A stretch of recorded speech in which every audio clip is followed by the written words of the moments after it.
What kept you going in the acting world? I think stubbornness, a refusal to fail.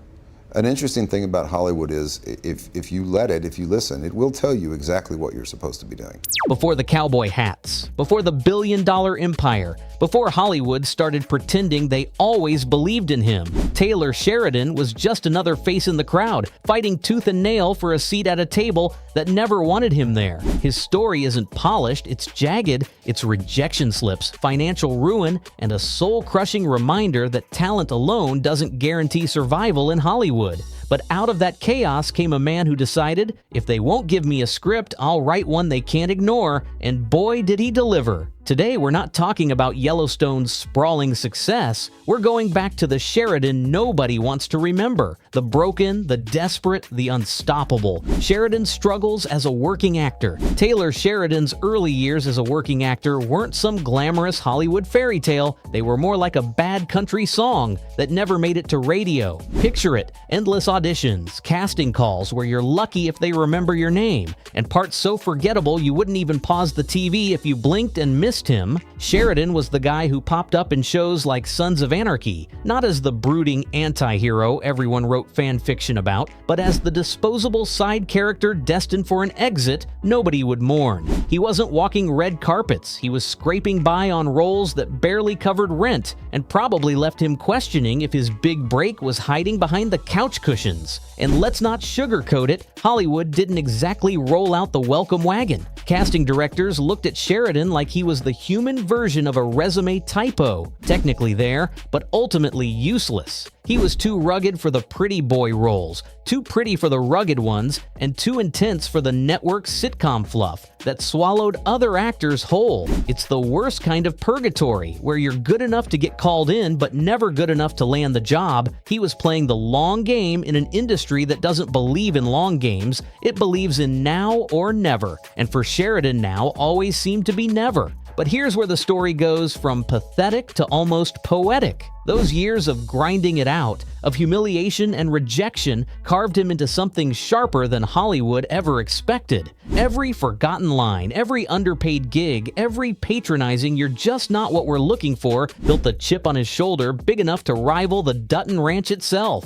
Sheridan wasn't just struggling, he was collecting ammo. And when he finally swapped acting for writing, all that bitterness, heartbreak, and grit came spewing out onto the page, raw, authentic, and fueled by a decade of being told he wasn't enough. Hollywood thought they had sidelined him. Instead, they accidentally handed him the match he'd used to set the whole system on fire. The brutal Hollywood rejection cycle. The Hollywood rejection cycle is less of a cycle and more of a rigged rodeo where you're tossed off the bull before the ride even begins. For Taylor Sheridan, it was a masterclass in humiliation, a revolving door of false hope followed by brutal reality checks. Imagine spending hours prepping for an audition, memorizing lines, crafting every glance and gesture, only to have a casting director look up from their lunch salad and dismiss you with a polite, "Thanks, we'll be in touch." Spoiler alert, they were never in touch. The phone didn't ring, the callback never came, and the only big break was Sheridan's patience snapping under the weight of endless rejection. But rejection in Hollywood isn't just about losing roles, it's about being typecast into oblivion. Sheridan wasn't even given the dignity of being rejected for the right roles. He was constantly pegged as the disposable cowboy, the nameless tough guy, or worse, the glorified background noise in scenes you'd fast forward through. And the real kicker? Watching guys with half his talent but twice his luck snag the roles he knew he could nail. That's the cruelty of the machine. It doesn't reward grit. It rewards timing, connections, and the kind of bland, marketable face Sheridan refused to wear like a mask. Still, every no was secretly sharpening his resolve. The rejection cycle, meant to crush him, became his boot camp. Each failure was another lesson in what Hollywood truly valued and, more importantly, what it lacked. Sheridan didn't just walk away from that grind with a bruised ego, he walked away with a mental catalog of everything the system was doing wrong.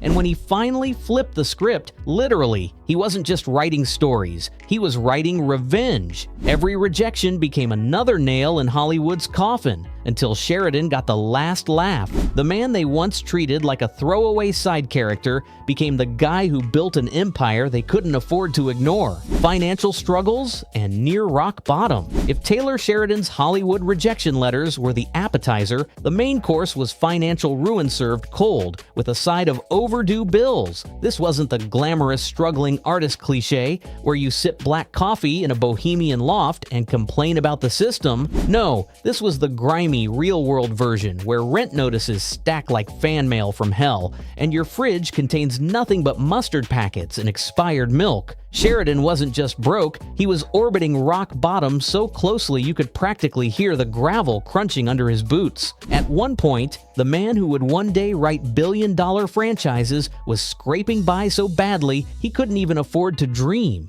Acting wasn't paying the bills, scripts weren't selling, and the town that promised him stardom was treating him like yesterday's trash. Hollywood loves a sob story unless you're living it. Then it's not romantic, it's humiliating. Sheridan was one rejection away from giving up and one eviction notice away from calling it quits. And yet, in that free fall, he found what so many comfortable creatives never will: a raw, feral hunger to prove every smug gatekeeper wrong. But here's the beauty in the struggle: without those years of clawing at survival, Yellowstone doesn't exist. Without nearly choking on debt and despair, there's no empire, no Kevin Costner saddling up, no sprawling Sheridan-verse taking over Paramount.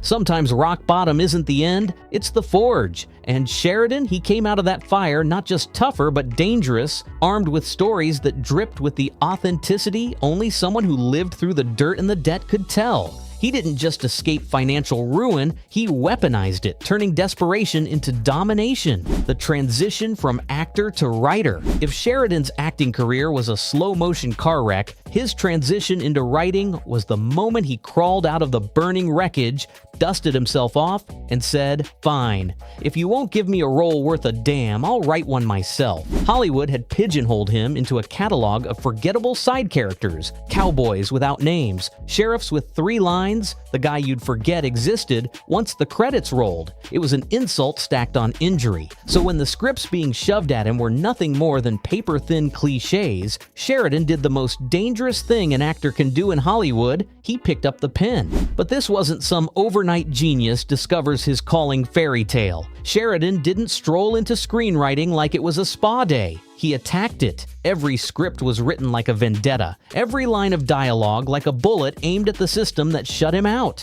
Writing became his revenge, his way of kicking down doors that had been slammed in his face for years. He wasn't writing for approval, he was writing because he had nothing left to lose, and that made his words more dangerous, more raw, and more alive than the polished garbage studios were cranking out at the time. The real irony: the industry that told Sheridan you'll never be the guy ended up begging for the very scripts he bled onto the page. Transitioning from actor to writer wasn't a career shift, it was a coup. Sheridan didn't climb Hollywood's ladder, he set it on fire and built a new one out of the ashes. And in that brutal transition, he proved the most painful truth of all. Sometimes failure isn't failure, it's the world's rudest invitation to reinvent yourself. His first breakthrough script. Sheridan's first breakthrough script wasn't just a door opening, it was a battering ram through the gilded gates of Hollywood, and the sound of it crashing still echoes today. Sicario wasn't born in some cushy Malibu beach house with a team of assistants bringing him iced lattes. It was hammered out of frustration, failure, and the gnawing hunger of a man who had nothing left to lose. Every page dripped with the cynicism he'd collected from years of rejection. Every line of dialogue carried the bite of someone who knew what it felt like to be dismissed, silenced, and shoved to the background. It was part confession, part battle cry, and the industry didn't know what hit them. What made Sicario a breakthrough wasn't just that it was good, it was that it was uncomfortably honest. While Hollywood was still spoon-feeding audiences neatly packaged action flicks, Sheridan's script was like a slap across the face, reminding everyone that violence has consequences, that morality isn't black and white, and that America's war on drugs was more of a bloody stalemate. It was uncompromising, raw, and didn't give a damn if it made executives squirm in their leather chairs. Sheridan didn't write like someone begging for permission, he wrote like someone storming the castle with torches in hand. And when Sicario finally landed, it didn't just put Sheridan on the map, it painted his name in fire across the sky. For the first time, Hollywood had to admit the guy they once gave throwaway parts to could outright half the industry. Sheridan's breakthrough wasn't luck, it wasn't timing, it was pure weaponized storytelling, and it marked the birth of the Sheridan era, whether the town was ready for it or not. How his struggles fueled Yellowstone's DNA. Before Taylor Sheridan became the cowboy kingpin we know today, he was a man wrestling with rejection on a daily basis. Auditions slipped through his fingers like sand, each one a brutal reminder that Hollywood didn't care about talent. It cared about luck, connections, and the exact shape of your jawline. Sheridan's failures weren't quiet whispers in the dark, they were thunderclaps that shook his confidence to the core. But from those relentless no's, he began to understand something few actors ever do. Pain is a storyteller's greatest ally. Every betrayal, every missed opportunity, every thanks, but no thanks became a building block for the worlds he would one day create, worlds soaked in grit, revenge, and the kind of moral complexity that makes Yellowstone impossible to look away from. Financial desperation wasn't just a subplot, it was the main character of his life. With rent overdue, fridges bare, and hope teetering on the edge of bankruptcy, Sheridan became intimately acquainted with the kind of struggle that doesn't make headlines but defines a person. He watched ambition and survival clash nightly in tiny apartments, motels, and coffee shops. Each moment a lesson in human endurance. That hunger, that raw awareness of life's cruelty seeped into his scripts. Yellowstone's characters are more than archetypes. They're embodiments of fear, pride, and survival instincts Sheridan knew firsthand. Each sharp dialogue and tense standoff is drawn straight from the crucible of a man who had nothing but his story to tell. And yet, it's not just pain, it's transformation. Sheridan took the relentless grind, the humiliation, and the silent despair of those early years and transmuted it into narrative gold. He understood that audiences don't just want drama, they want authenticity, stakes that sting, and characters whose scars match their own. The quiet, simmering tension in Yellowstone, the devastating betrayals, the lonely triumphs, they all trace back to a man who stared failure in the face so many times he learned to turn it into art. That's the secret no one talks about. Every showdown on the Dutton Ranch, every moral crossroads, every heartbeat of the story carries the residue of Sheridan's own survival story. Pain didn't just inspire him, it became his blueprint for creating a universe that feels lived in, raw, and unforgettable. Sheridan's rise isn't some glossy Hollywood fairy tale. It's a cautionary saga, a testament to pain weaponized into power. He didn't claw his way to the top because the industry wanted him there, but because he refused to vanish quietly like they hoped he would. And maybe that's the real story people should be paying attention to. Not just the empire he's built, but the rubble he had to crawl through to get here. The question now is simple. If Hollywood underestimated him once, what makes them think they can contain him now? Stick around because this ride, it's only just warming up.